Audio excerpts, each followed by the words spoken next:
आज तक इंसानी तारीख में ब्रूस ली के सिवा कोई भी 1 इंच पंच नहीं मार सका।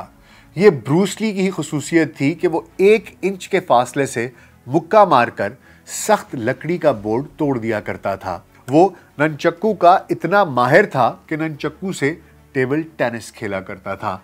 वो फिजा में माचिस की तीली उड़ाकर ननचक्कू घुमाकर उस तीली को आग लगा दिया करता था। मोहम्मद अली से वजन में आधा होने के बावजूद ब्रूस ली के मुक्के में मोहम्मद अली के मुक्के जितनी ताकत मौजूद थी। जैकी चैन ब्रूस ली की फिल्म में बतौर एक्स्ट्रा काम किया करते थे। 2011 में उनका इस्तेमाल शुदा कोट एक अमरीकी जोड़े ने 77,000 अमरीकी डॉलर में खरीदा है, जो उन्होंने 1973 में बनाई गई फिल्म गेम ऑफ डेथ में पहना था।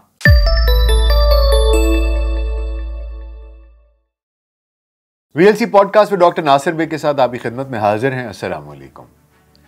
कभी आपने ननचक्कू के साथ किसी को टेबल टेनिस खेलते देखा है, या किसी के मुक्के या किक में इतनी तेजी देखी हो कि कैमरामैन रिकॉर्ड ही ना कर पाए? उसकी लड़ाई की असल रफ्तार इंसानी नजर की मानंद तेज हो। रिकॉर्डिंग के लिए किक और मुक्काबाजी की रफ्तार को कम करने का कहा जाए। दुनिया की तेज तरीन शख्सियत की बात हो या फुर्तीले तरीन की, कराटे के खेल की बात हो या लाजवाब स्टाइल की, मार्शल आर्ट्स की दुनिया के बेताज बादशाह ब्रूस ली का नाम ही फौरन जहन में आता है। फिल्मी दुनिया और मार्शल आर्ट से दिलचस्पी रखने वाले ऐसे बहुत कम ही लोग होंगे जो ब्रूस ली के नाम से वाकिफ ना हो। ब्रूस ली को मार्शल आर्ट्स का बादशाह कहा जा सकता है। उसके साथ साथ वो हॉलीवुड के मारूफ अदाकार भी थे। ब्रूस ली 27 नवंबर सन 1940 को अमेरिकी रियासत कैलिफोर्निया के शहर सैन फ्रांसिस्को के इलाके चाइना टाउन में पैदा हुए। ब्रूस ली का असल नाम ली यो मिन किम था। उनके वालिद का नाम ली हुई चुइन और वालिदा ग्रेस हु थी। वो अभी 1 साल के ही हुए थे कि उनके वालिदैन उन्हें लेकर हांगकांग मुंतकिल हो गए। हांगकांग में किम्बरलैंड रोड पर वाक़ एक मकान नंबर 41 उनकी रिहाइश का बन गया, जिसे अब म्यूज़ियम में तब्दील किया जा रहा है। यहाँ से इब्तदाई तालीम हासिल करने के बाद यूनिवर्सिटी ऑफ वाशिंगटन के सेंट्रल कॉलेज से ग्रेजुएशन मुकम्मल की। फिर उन्होंने सन 1964 में लिंडा ली कैटवेल से शादी की, जिससे इनके यहाँ एक बेटा और एक बेटी पैदा हुए। ब्रूस ली के बेटे ब्रैंडन ली सन 1993 में फिल्म द क्रो की शूटिंग के दौरान साथी अदाकार की फायरिंग से हलाक हो गए थे, जब उनकी उम्र महज 28 बरस थी। जबकि उनकी बेटी शैनन ली ने अपने वालिद पर एक दस्तावेजी फिल्म बनाई, जिसमें उन्हें एक स्टार, एक जंगजू और एक फलसफी के तौर पर पेश किया गया है। शैनन ली अमेरिका में कायम ब्रूस ली फाउंडेशन की सरबराह भी हैं। ब्रूस ली की पैदाइश के वक्त राइज रिवाज के मुताबिक नर्स ने उसका ईसाई नाम ब्रूस दर्ज करवाया। उसका बाप ली हुई चुइन हांगकांग का मशहूर मज़ाहिया अदाकार था, जो एक अमेरिकी कंपनी में मुलाजमत की वजह से हमेशा सफर में रहता था। 1953 में जब वो सिर्फ 13 बरस का था, उसने कुंग-फू की अमली तरबियत का आगाज किया। लेकिन उसके साथी हाओकिन च्यूंग का कहना है कि ब्रूस ली ने क्लास में लड़ने की तरबियत हासिल नहीं की, बल्कि उसने गलियों में लड़ना सीखा। 20 साल की उम्र तक वो गली कूचों में लड़ाई के मुकाबलों में बड़े एहतमाम से हिस्सा लेता रहा, बल्कि इमारतों की छतों पर होने वाले मुकाबलों में भी शामिल होता रहा। ये उसका एक खास मशगला भी था।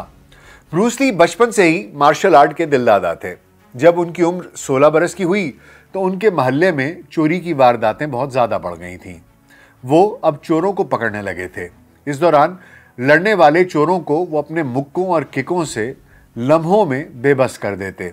फिर अहले इलाका इन लहू लुहान हुए चोरों को पुलिस के हवाले कर दिया करते। इन वाकयात से ब्रूस ली की शोहरत बढ़ने लगी तो उनके वालिद को उनकी इन कारस्तानियों का पता चल गया। वो घबरा गए और उन्होंने ब्रूस ली को मना करने की बहुत कोशिश की, मगर ब्रूस ली का कहना था कि मेरे सामने कोई लुटेरा किसी का सामान लेकर भाग रहा हो तो मैं खामोश नहीं रह सकता।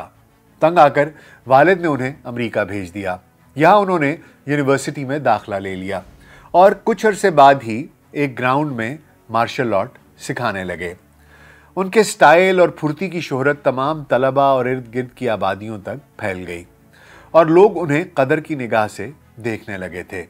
उनकी शोहरत एक ऐसी खिलाड़ी के तौर पर हो रही थी जो शिकस्त खाना नहीं जानता था।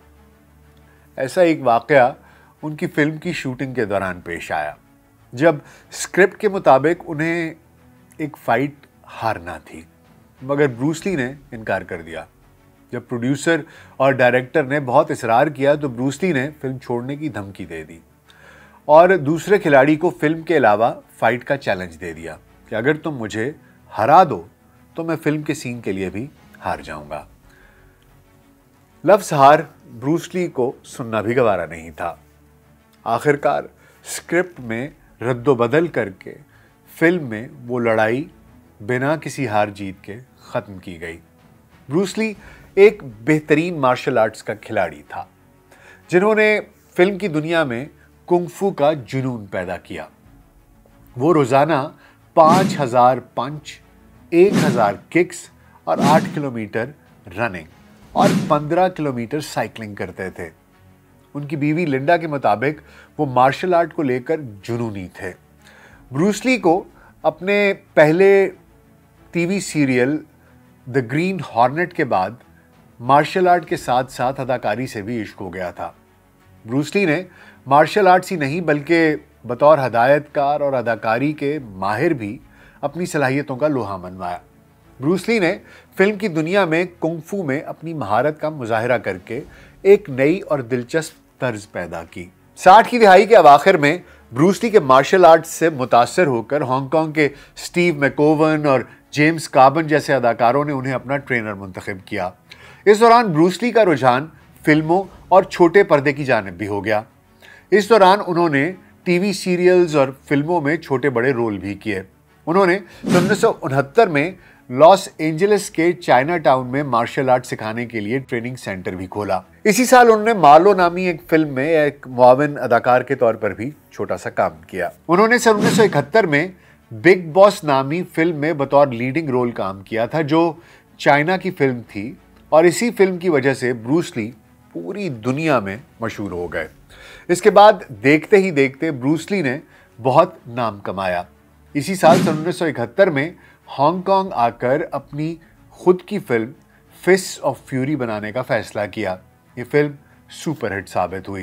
ब्रूस ली अपने फन में इतने माहिर थे कि उनकी किक की स्पीड इतनी तेज होती थी कि डायरेक्टर को फिल्म एडिटिंग करते वक्त उनकी किक और पंच की स्पीड को आहिस्ता करना पड़ता था ताकि वो लोगों को प्रॉपरली दिखाई जा सके। साल 1972 में फिल्म वे ऑफ ड्रैगन में ब्रूस ली ने अपनी कसीरुल जोहत अदाकारी का सबूत दिया। इस फिल्म में ब्रूस ली ना सिर्फ अदाकार के तौर पर नजर आए बल्कि वो इस फिल्म के स्क्रिप्ट राइटर भी थे, हदायतकार भी थे और फाइट डायरेक्टर के तौर पर भी अहम रोल अदा किया। फिल्म वे ऑफ ड्रैगन की कामयाबी के बाद वार्नर ब्रदर्स ब्रूस ली की एक्टिंग और सलाहियत से इस कदर मुतासिर हुए कि उन्होंने एंटर द ड्रैगन नामी फिल्म बनाई। लेकिन बदकिस्मती से इस फिल्म की रिलीज के 3 हफ्ता कबल 20 जुलाई सन 1973 को ब्रूस ली की पुरअसरार तौर पर मौत हो गई। उनकी मौत के बाद जब ये फिल्म रिलीज हुई तो उसने बॉक्स ऑफिस पर कामयाबी के झंडे लहरा दिए। ब्रूस ली के मुख्तसर से करियर ने लोगों को काफ़ी मुतासिर किया और उन पर बनाई गई दूसरी डॉक्यूमेंट्रीज में मार्शल आर्ट के बारे में उनके फ़लसफ़े का असर है। ब्रूस ली ने अपनी फिल्मी करियर में चुनिंदा फिल्मों में ही काम किया, लेकिन जिस फिल्म में काम किया उस फिल्म में उनकी मेहनत, लगन, जुनून साफ नज़र आया।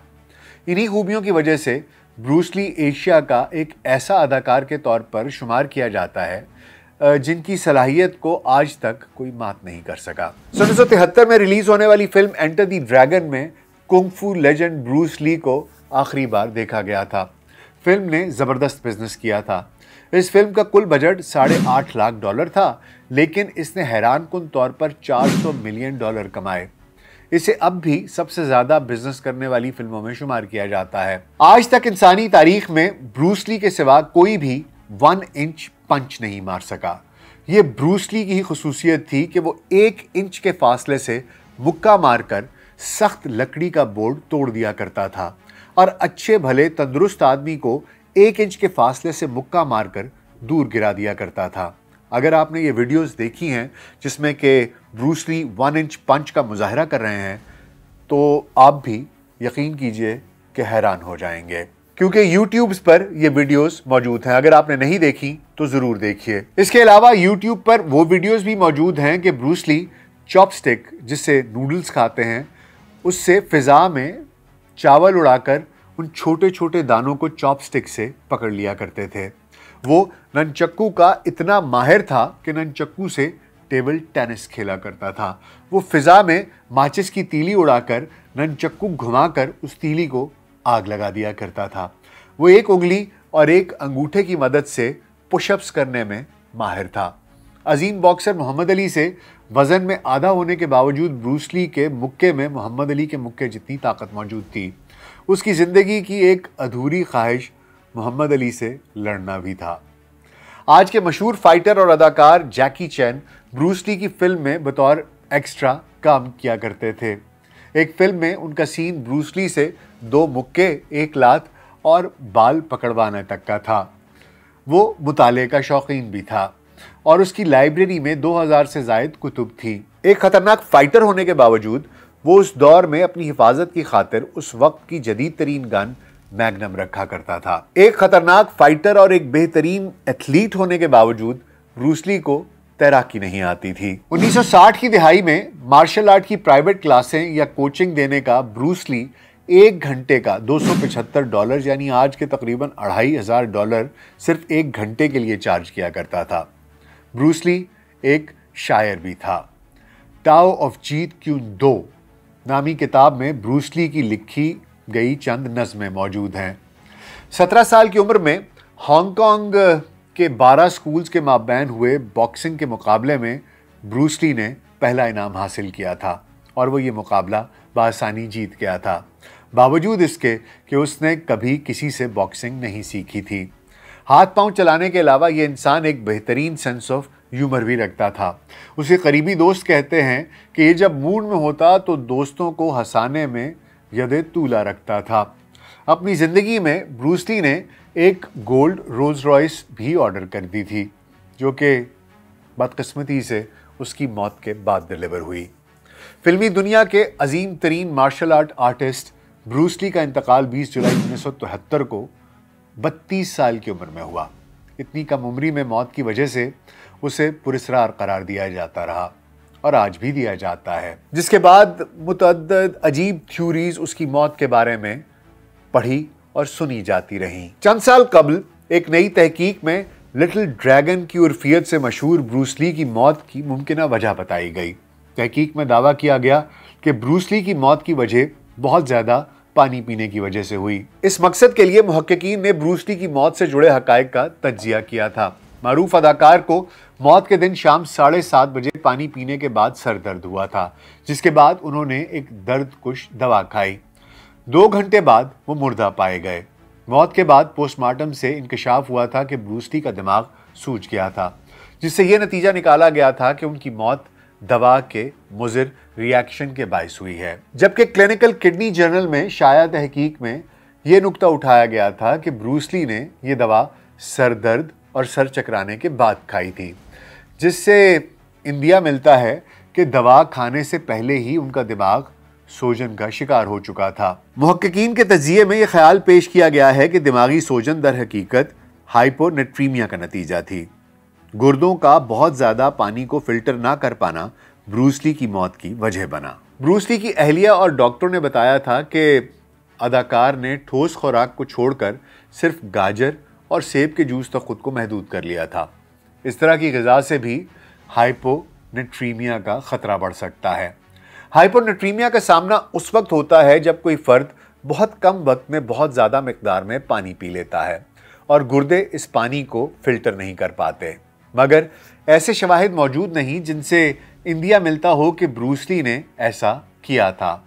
बाज़ मुहक्किकीन के मुताबिक ब्रूस ली की मौत गुर्दों के गैर फ़ाल होने का नतीजा थी, क्योंकि गुर्दे इजाफी सियाल को कंट्रोल नहीं कर सके। ब्रूस ली एक अच्छा मार्शल आर्टिस्ट होने के साथ साथ एक बेहतरीन डांसर भी था। अपनी फिल्मी करियर से पहले उसने हांगकांग में हुए एक मखसूस डांस का मुकाबला जीत रखा था, मशहूर मार्शल आर्ट अदाकार ब्रूस ली अपनी मौत के 51 साल बाद भी लोगों के दिलों पर राज कर रहे हैं। उनकी इस्तेमालशुदा अशिया लाखों डॉलर्स में नीलाम हो रही हैं। उनकी जिंदगी पर बनाई जाने वाली फिल्म ने लाजवाल कामयाबी समेटी है। 2011 में उनका इस्तेमालशुदा कोट एक अमरीकी जोड़े ने 77,000 अमरीकी डॉलर में खरीदा है, जो उन्होंने 1973 में बनाई गई फिल्म गेम ऑफ डेथ में पहना था। नीलामी में ब्रूस ली का 2 सफ़ात पर मुश्तमिल एक खत भी 40,000 हांगकांग डॉलर में नीलाम हुआ, जो उन्होंने 1966 में अपने दोस्त डिकी किमोरा को लिखा था। आज भी ब्रूस ली का जादू नई नस्ल के भी सर चढ़कर बोल रहा है। जब हम मार्शल आर्ट्स के देवता के बारे में बात करते हैं तो हम सिर्फ ब्रूस ली की ही बात कर सकते हैं, क्योंकि उनकी जगह आधी सदी गुजरने के बावजूद कोई और नहीं ले सका। ब्रूस ली आज भी king of kung fu, king of karate, king of martial arts है। उम्मीद है आपको आज का प्रोग्राम पसंद आया होगा। अपना बहुत ख्याल रखिएगा। शुक्रिया।